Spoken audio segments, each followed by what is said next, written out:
Hey, it's Don, the Auction Professor. Today I wanted to talk about fourth quarter and where our sales are going and where yours should be going as well.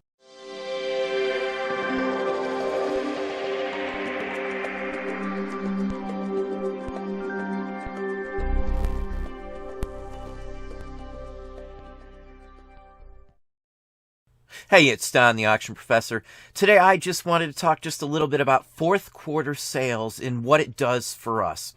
Now, my sales right now are the best I've ever done in fourth quarter. I have not used any promoted listings for a couple months now. I haven't done any of that stuff. We don't send out a ton of offers to watchers. I don't do many sales either. I might run maybe a third of my store every couple months, but that's about it. But fourth quarter always increases for us no matter what.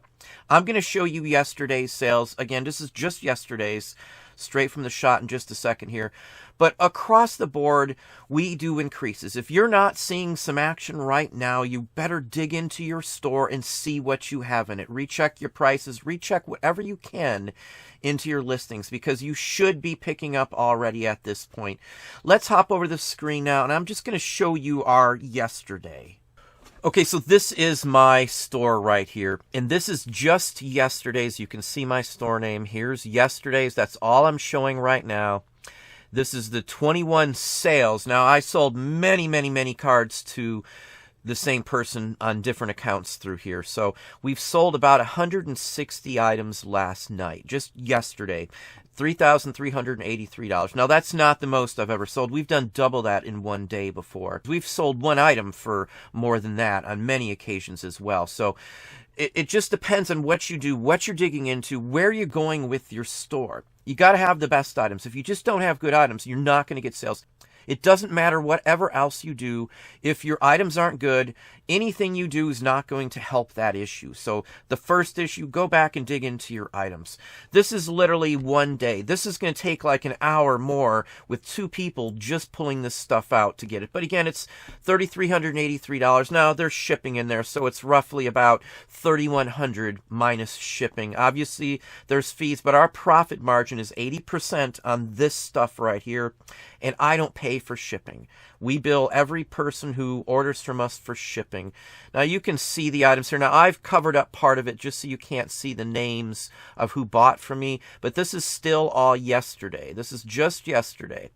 This is the way things happen in fourth quarter for us. A lot of people are having to buy stuff to use up funds before the end of the year if they're colleges, museums, companies, and things like that. Your budget goes from year to year. So that's a reason when you can center in on something very specific like this. And again, we're still going. This is just from yesterday, as you see here. A monster amount of stuff sold here. And it's still going, it's still going, it's still going, and there we are at the end. And I'm going to slide back up so you can again see that this is just yesterday's sale. And again, this is what you want. You can't do this if you don't center in on at least some sort of niche, because you wouldn't have enough up of the same similar items and things that you can bulk sell them to one individual or a couple individuals or to businesses, museums, art companies, and things like that. A lot of the items that we sell, and I've said this many times, go to crafters, arters. Hollywood buys some of the items that we sell. I sell them in art companies, printing companies, colleges, universities, across the board. You got to jam in everything you can up online for fourth quarter. If you can't get it up before fourth quarter, just keep cranking it out while fourth quarter is going on. Again, good items. Don't be putting up just junk because you're not going to get anywhere with that. I would never sell this kind of stuff in one day if I wasn't having just good quality stuff up. Now, again, 4 digits isn't anything to us in sales a day, so this is just a bigger boost than usual on this. This isn't a typical day, that's for sure, but we do 4 digits all the time. So this doesn't mean a huge whole lot. It just is a nice boost from sales. So if you're not seeing some sort of increase across on your items, dig into them. That's all I can say on that. You got to have similar items to sell multiples to the same person. Multiples to the same person is the best way to increase your sales because you already got him in the door. You already got him buying something. You already got him paying for postage in our aspect of it. So there's an incentive for them to buy other items from us. So, and that's one thing many people just can't take advantage of when you're just selling clothing of random sizes, random books or household goods. You never know what one person would want, but if it's a collectible, a person who's buying one collectible from you, chances are collects that item. You can boost those type of sales by having a ton of the same items up. Boosting them, advertising them, putting the right things in the title is also another big key for that also. So this is what we center in on fourth quarter. And as I said, we've just been jamming everything up. I haven't been purchasing for quite some time, except when I have to keep my pickers going. Other than that, I haven't gone out and sourced. So when you see everybody else sourcing garage sales and this sale and that, I don't need to do that. I'm just worrying about cranking the stuff up to get more money in to increase my revenue before the end of the year. So I can source all I want and do that every day of the week if I really wanted to, but as of right now, I've got like a year's worth or more of inventory where I wouldn't have to do a darn thing and go out in the real world and buy anything. I buy it in such mass quantities.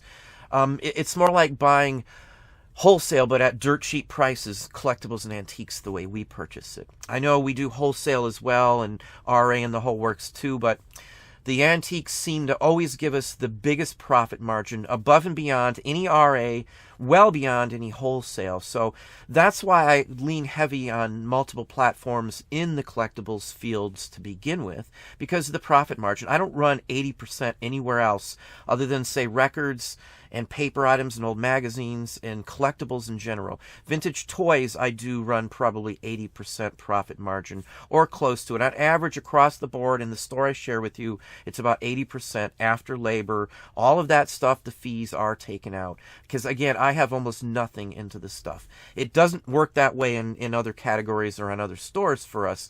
In some items, I only get 20%.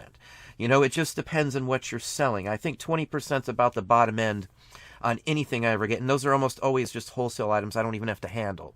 It's just something I can throw in a thing, and 20% may not sound like a lot to somebody, but if they're $100 items, I spent $100, and you know I'm going to make 20% profit on that and sell 20 or 30 of them in a week.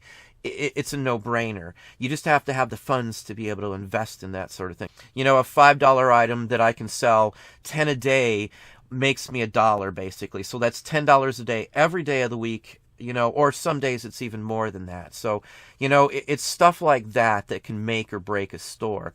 Small margins are okay in certain items if I am not handling those items at all. If I'm just popping a listing up and everything else is just going from there, I have nothing to worry about myself. Say if it's an FBA item and I just send in a whole bunch of stuff and I got a bunch of items like that, I honestly and sincerely don't worry as much on how much profit I'm making off an individual item if I'm selling a ton of them. Now, quantity for me can override the profit margin, because if I can sell more on a lower profit margin item than I could on a high profit margin item, sometimes the amount of sales I get from the low profit margin item may well overweigh anything I could get from the high profit margin item. Hopefully that makes sense to you. The point is that if I sell a lot of one item, I will take less of a profit margin. Now, collectibles are totally different on that because each collectible is different, even in the same categories. So this is a day for me, as you see here. This is what we sell. This is, again, just this store. This is just one platform.